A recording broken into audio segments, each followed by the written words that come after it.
गोजोननाय मोनदों। थुनलाइ आफादा बर' हारिनि मोनसे सिनस्रि आफाद। बेखौ जोङो गार्जेन बडि होननानैबो बुङो बर' हारिनि गेजेराव। जाय माहारियारि बादजों बर' थुनलाइ आफादनि जोनोम जादों, बे सानस्रिजोंनो दिनै बर' हारिखौ बर' थुनलाइ आफादा गोजौ फारसे दैखोनायाव जेब्लायबो खामानि मावबोबाय थादों। आरो जेखि जायगायावनो जायाथों, बर' थुनलाइ बायदि मोनसे आफादनि मोनसे जथुम्मायाव बाहागो लानो मोनोब्ला गावखौ सासे बे माने समाजनि गेजेराव मावनाय दैदेनगिरिफोर, इन्टेलेक्सुवेलफोर आरो थुनलाइगिरिफोरजों थाफानो मोनोबा, सावरायनो मोनोब्ला नलेज बारायनायखौ जों जेब्लायबो मोननो हायो। जायनि जाहोनाव मोनफ्रोमबो जथुम्मायाव थानो मोनोब्ला गावखौनो गोजोननाय मोनो।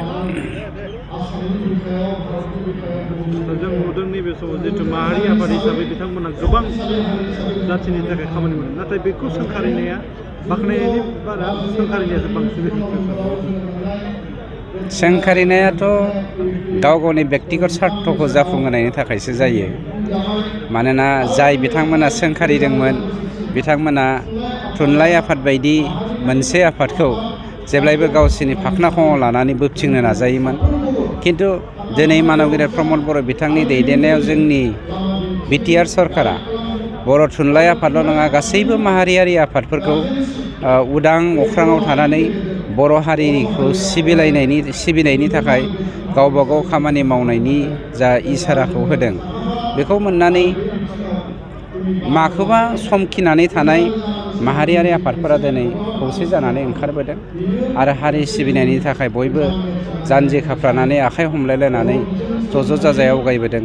बेखौनो मेगन सानानै गावसोरनि बेक्तिगत सार्थखौ जाफुंहोनो हायैनि थाखाय बिथांमोना लोरबां जादों। लोरबां जानानै जेरै सासे मानसिया रागा जोंब्ला गावनि बिफाखौ बिफा होननो नागारनानै बोराय होननानै बुङो, बिमाखौ बिमा होननानै नागारनानै बुरि होननानै बुङो, बेफोरबायदि केरेक्टारखौ माने दोनखोमानो हायै बा गाज्रिखौ हमथानो हायै बा नादबनो हायै मानसिफ्रासो बर' थुनलाइ आफाद बायदि मोनसे गोथार आफाद, जाय आफादा जोंनि बिफा आफाद, बे गार्जेन बडि, जाय आफादनि सानस्रिजों दिनै बर' हारिया जोबनायनिफ्राय सिखांफिननो हाबाय, बेफोरबायदि आफादखौ सोंखारिदों। जोङो जुदि 1901 मायथाइनि सेन्सासखौ नायो, इनक्लुडिं नर्थ बेंगल, बे आं बुंनाय नङा, माखासे जोंनि बर'नि मेलेमजिबिफ्रा बेखौ कालेक्सन खालामनानै दोनदों। 1901 मायथाइनि सेन्सास बायदि बर' हारिया फ्राय जोबनायनि लामायाव फैबायमोन। माने इनक्लुडिं नर्थ बेंगल 3 लाखनिख्रुइबो एसेल' बारा दंसैमोन। खिन्थु बर' थुनलाइ बायदि आफादा 1952 मायथाइयाव जोनोम जायामोनब्ला दिनै बे अबस्थायाव जों फैनाय नङामोन। जाय अबस्थायाव फैनायनि थाखायनो दिनै बड'फा उपेन्द्रनाथ ब्रह्मआ गेरेमसा हारि दानायनि मोनसे सानस्रिखौ, माहारियारिबादखौ जोंनि गेजेराव सृष्टि खालामनानै होदों। बिटिआरआव गोबां स्टेपनिफ्राय स्टेप हानि बाथ्रा राननाय हाबाफारि। बिटिआरआव स्टेपनिफ्राय स्टेपल' नङा, कमप्लिटलि हानि जेंनाखौनो जों फोजोबनो नागिरदों। बे हानि थाखायनो बर'लेण्डआवहाय गोबां माने आफादफोरा जोंनि गेजेराव कनफ्लिक्ट सृष्टि खालामनो थाखाय नाजाबाय थायो। बे लामाखौ जों इयुनाव दा मोनथोंसै। जों बर' हारिखौ गेरेमसा हारि दानायजों लोगोसे गुबुन जाथि, जनजाति बा जनगोष्ठिफोरखौबो जोङो आखायाव लाफानानै मोनसे गुफुं समाज दानो हायो, बे सानस्रिजों जों खामानि मावगासिनो दं।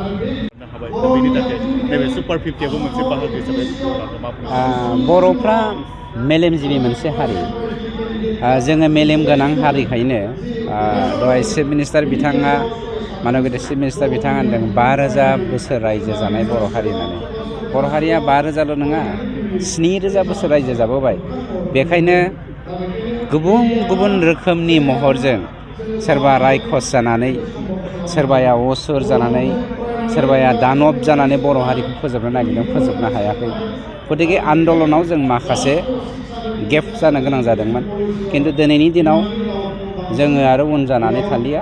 जोङो आसामाव बयनिख्रुइ जौसिन हारि जानो नाजानांगोन आरो थांगोन। बेवहाय नोंथांमोननि बिबानाबो खोब माने बाख्नायजाथाव आरो जोङो नोंथांमोनखौ जेब्लायबो माने एप्रिसियेट खालामनांगोन। थुनलाइयारि बिथिङाव फिन गोजोनथाव रादाब लानानै फैदों बिटिआर सरकारा। गोजोननि नोगोर क'क्राझाराव फिन खुंजानो थांगासिनो 3थि थुनलाइयारि फोरबो।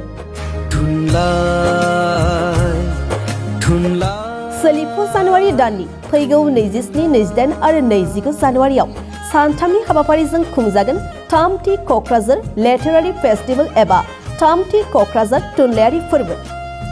बिटिआर सरकारनि बानजायनायाव सिगां बोसोरफोराव खुंबोनाय बायदिनो देग्लायबो बिटिआरनि गाहाय राजथावनि गोजोननि नोगोर क'क्राझारनि सान्दामारियाव थानाय बड'फा कालचारेल कमप्लेक्सआव सानथामनि हाबाफारिजों खुंनो लादों थामथि क'क्राझार लिटारेरि फेस्टिभेलखौ। सिगां बोसोरफोरनि बायदिनो बे खेबावबो हादरनि गुबुन गुबुन रायजोफोरनि खना खनला थानाय हारि हारिसाफोरनि खन्थाइगिरि थुनलाइगिरिफोरजों लोगोसे गुबुन बायजो हादरफोरनिफ्रायबो गोबां मुंदांखा लिरगिरि थुनलाइगिरि सोलोंथाइगिरिफ्रा बाहागो लाफैगोन।